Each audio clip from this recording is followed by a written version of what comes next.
कहीं कोई नाराजगी का विषय अगर होता तो बयान आए होते। जब उनके कोई बयान नहीं है तो इसमें सफाई देने का क्या औचित्य है। शारीरिक स्वस्थता और स्वस्थता पर भी निर्भर करता है। कार्यालय नहीं भी आकर के पार्टी चलाई जा सकती है। वो रोज ही आपस में लड़ते हैं, इस बिहार का दुर्दशा करते हैं। ये एनडीए है भानुमति का कुनबा।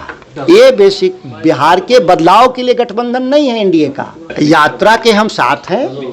हमने समय समय पर जहां जरूरत है हम लोग यात्राओं में शामिल होते हैं। कमाई, दवाई, सुनवाई और कार्रवाई की सरकार हम बनाएंगे। हम वचन देना चाहते हैं कि हम लोग मुकरने वाले लोग नहीं हैं। आप लालू प्रसाद जी भारत रत्न है ही। नमस्कार, स्वागत है आपका लाइव बिहार में। मैं हूं आपके साथ है संजीव सिंह। इस साल बिहार में विधानसभा का चुनाव होना है और चुनाव से पहले देखिए खूब राजनीति हो रही है। राजनीतिक बयानबाजियों को लेकर के हो रही है।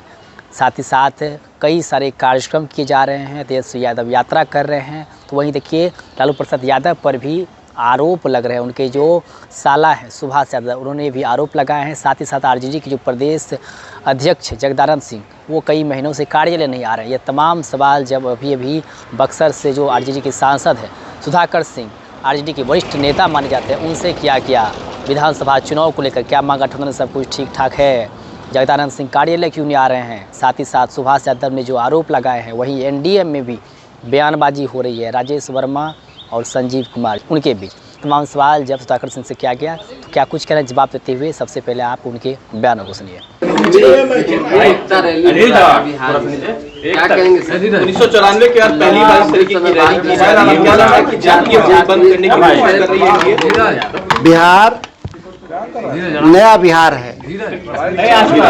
इन सवालों से सुलझाते हुए आगे बिहार जाने के लिए तैयार खड़ा हुआ है। सामाजिक न्याय के साथ अब आर्थिक न्याय की जो लड़ाई है इस राज्य की, और इस विषय पर सर्वानुमति है। खास तौर से जो नए पीढ़ी के लोग हैं, महिलाएं हैं, वंचित समाज के लोग हैं, वो चाहते हैं कि शिक्षा, स्वास्थ्य, कृषि, सड़क, बिजली के क्षेत्र में अब हमको क्रांतिकारी बदलाव की आवश्यकता है। इस तरह के कार्यक्रमों को करने वाले लोग गैर राजनीतिक व्यक्ति हो सकते हैं, कुछ उसमें राजनीतिक व्यक्ति भी हो सकते हैं। उनकी कोई मंशा होगी किसी को चुनौती देने के लिए राजनीतिक दल को या नेता को, तो उसके बारे में वो लोग बेहतर बता सकते हैं। ये परवत्ता विधायक और खगड़िया सांसद आपस में लड़े हुए हैं, दोनों एनडीए के ही पार्ट है, क्या कहेंगे? ये एनडीए है भानुमति का कुनबा। इधर उधर से जोड़कर बनाया गया हुआ ये संगठन है और इसमें रोज लड़ाई होते हैं। ये बेसिक बिहार के बदलाव के लिए गठबंधन नहीं है एनडीए का। सत्ता लोलुप लोगों का एक फौज है जो सत्ता कब्जा करने के लिए लोग आए हुए हैं। वह रोज ही आपस में लड़ते हैं और रोज ही इस बिहार का दुर्दशा करते हैं। पश्चिम बंगाल की मुख्यमंत्री महाकुंभ को मौत का कुंभ कह रही हैं, क्या इस तरीके का बयान मुख्यमंत्री के?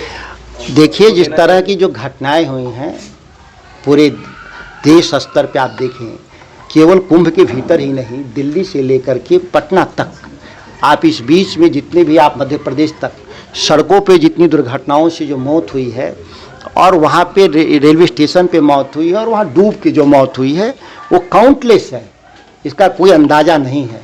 इतनी बड़ी अव्यवस्था हम लोगों ने जीवन में नहीं देखा।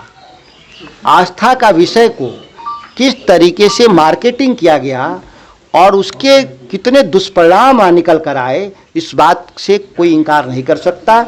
ममता जी ने जो बयान दिया है उसके संदर्भ स्पष्ट वही कर पाएंगी, लेकिन दुर्व्यवस्था और मौत को स्वीकार नहीं किया जा सकता। काउंटलेस कहा, जो घटनाएं हुई संख्या छुपाई गई सरकार की तरफ से, जो घटनाएं में पार्लियामेंट के भीतर हम लोगों ने जवाब मांगा कि आप संख्या तो बता दें कितनी मौतें हुई हैं। आज तक पार्लियामेंट के भीतर प्रधानमंत्री के भी वक्तव्य आए और सरकार की तरफ से कई वक्तव्य आए, उसमें कोई जिक्र नहीं। लेकिन आस्था के विषय को फालतू कहना भी तो सही नहीं है। लालू यादव ने जो कहा, महाकुंभ को फालतू बताया, व्यवस्था को फालतू कहा। देखिए, थोड़ा सा टंग स्लिप था। किसी भी धार्मिक आस्थाओं से हम अलग नहीं, लेकिन जो अव्यवस्था था उस पर हम आंख मूंद लें एक राजनीतिक दल के तौर पे और नेता के तौर पे, यह भी एक दुखद विषय है।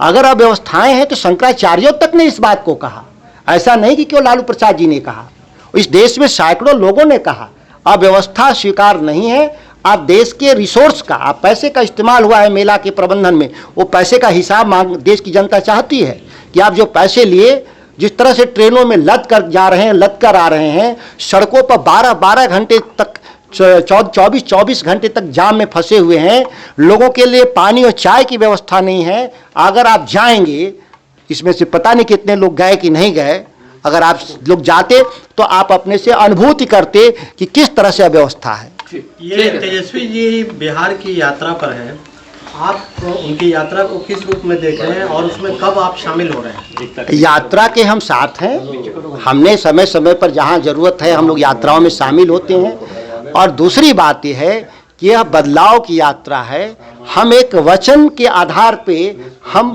लोगों के बीच जाते हैं।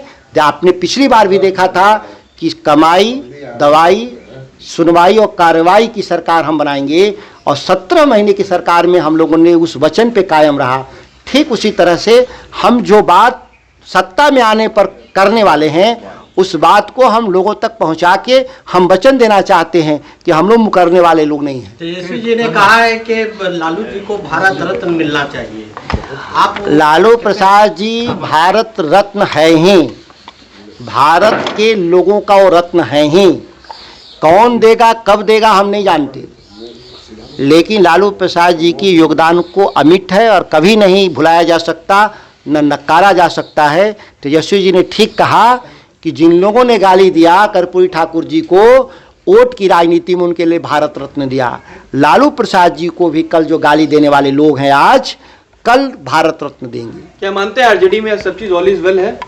100% राष्ट्रीय जनता दल एक बहुत अनुशासित संगठन है और एकजुट रहने वाला संगठन है, और हमारे जितने भी विषय होते हैं वो पार्टी फोरम पर ही तय कर लिए जाते हैं, उसके लिए किसी को बाहर जाने की आवश्यकता नहीं। क्यों नजर आ रही है? आपके पिता जो है वो नहीं आ रहे हैं प्रदेश अध्यक्ष के तौर पर। आप एक बात को ठीक से समझें, कहीं कोई नाराजगी का विषय अगर होता तो बयान आए होते उनके द्वारा। जब उनके कोई बयान नहीं है तो इसमें सफाई देने का क्या औचित्य है? चुप बैठना उचित नहीं था ना।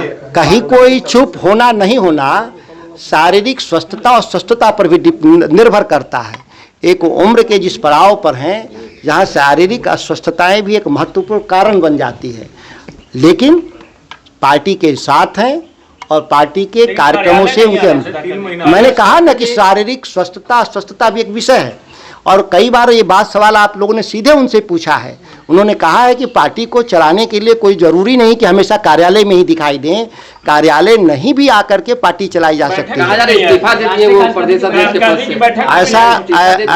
ऐसा कोई बात घटना मेरी जानकारी में नहीं है। और कोई इस तरह की बात अगर जो आपने कहा, जो उसके बारे में राष्ट्रीय अध्यक्ष जी अधिकृत तौर पे बता सकते हैं कि कोई नई बात हुई होगी। मेरी जानकारी में ऐसा कोई बात नहीं। कांग्रेस पिछले पार्लियामेंट्री इलेक्शन के हिसाब से हम लोग इस मामले में बहुत स्पष्ट राय है। महागठबंधन में सब लोग मिल करके लड़ेंगे, एक साथ लड़ेंगे, संख्या महत्वपूर्ण नहीं है। हम 243 लड़ेंगे, 243 जीतने के लिए हम नीति बनाएंगे, इसमें कहीं कोई संख्या का सवाल नहीं है। जो भी राजनीतिक दल अगर कोई बयान दिए हो तो मिल बैठकर उसका रास्ता निकाल लेंगे। सुभाष यादव ने जो बयान दिया लालू यादव को लेकर, कितना मतलब गंभीर आरोप है ये? आप मीडिया के लोग हैं, लगता है नई पीढ़ी के, पुराने पीढ़ी के लोग होते तो आप लोग उनसे पूछते तो बताते कि सुभाष यादव किस चीज़ के प्रतीक थे बिहार में। अगर हमारी कहीं कमजोरी अगर थी तो सुभाष यादव जैसे लोगों के चलते बदनामी हुई थी, और वो बदनाम लोग जो हम लोग को बदनाम किए राष्ट्रीय जनता दल को, वो सभी बदनाम लोग या तो जनता दल यू में है, या भाजपा में है, या लोजपा में है, या उस तरह के दल जो एनडीए की तरफ आज दिखाई दे रहे हैं। कहते थे लालू यादव के कहने पर काम करते थे। उनके किसी बयान का आज के दिन क्या अर्थ निकल रहा है? यह बयान तो उस दिन भी दे सकते थे सुभाष जी जिस दिन लालू जी के साथ थे, और पूरा बिहार जानता है उनके बारे में, उनके स्वभाव के बारे में और उनके कैरेक्टर के बारे में। चंद चीज़ों के लिए बिक जाना, ये भारतीय जनता पार्टी के जो ईडी वाला जो वॉशिंग मशीन है, उसमें जाने के बाद सबके बयान बदल जाते हैं। तो ये सुभाष यादव का कोई बयान में अतिशयोक्ति नहीं है। वो ईडी और सीबीआई कहीं खोज रही होगी तो उनके बयान इस तरह के आ रहे हैं। यहाँ तो जो साथ में रहने वाले हैं विजय सिन्हा और सम्राट चौधरी का दिल्ली से लीक करा रहा है। इन लोग की हैसियत है बिहार में नेताओं का, एनडीए का, कि वो दिल्ली की बात को नकार दे। तो आपने सुना कि साफ तौर पे सुधाकर सिंह ये कहते हुए नजर आ रहे हैं, देखिए सुभाष यादव कौन है, क्या है, या किसी से छुपा हुआ नहीं था। आज आरजेडी जो है वो बदनाम है तो इन्हीं लोगों की वजह से बदनाम है। साथ ही उन्होंने कहा है कि हो सकता है ईडी सीबीआई जो है इन्हें ढूंढ रहा हो, इसलिए यह इस तरह का बयान दे रहे हैं। इतने दिन से चुप क्यों थे। वहीं जगदानंद सिंह जिस प्रकार से कई महीनों से कार्यालय नहीं आ रहे, उसको लेकर उन्होंने कहा है कि अस्वस्थ है इसलिए कार्यालय नहीं आया है, आएंगे और सब कुछ ठीक है, कहीं कोई भेदभाव नहीं है। तो वहीं देखिए एनडीए में भी जिस प्रकार से जदयू के विधायक और लोक जनशक्ति पार्टी रामविलास के जो सांसद है राजेश वर्मा, दोनों के बीच जो बयानबाजी हो रही है उस पर भी उन्होंने जवाब दिया। उन्होंने कहा है कि ये लोग का यही मानसिकता है, इसी तरह से ये लोग बयानबाजी करते रहते हैं, एक दूसरे पर आरोप प्रत्यारोप लगाते रहते हैं। तो वही देखिए और भी कई सारे सवाल उनसे किए गए। बिहार विधानसभा चुनाव नज़दीक है, ऐसे में महागठबंधन में सब कुछ ठीक ठाक है। इस पर उन्होंने कहा है कि सीटों का बंटवारा का जहाँ तक सवाल है वो मिल बांट करके हम लोग बांट लेंगे, कोई दिक्कत कहीं पर नहीं है। और भी कई सारे सवाल किए गए, क्या कुछ करते जवाब देते हैं वो आप सुन लेते हैं। आप भी अपनी राय प्रतिक्रिया हमें कमेंट में दे सकते हैं। आप देखते लाइव बिहार, आप सभी का बहुत बहुत धन्यवाद।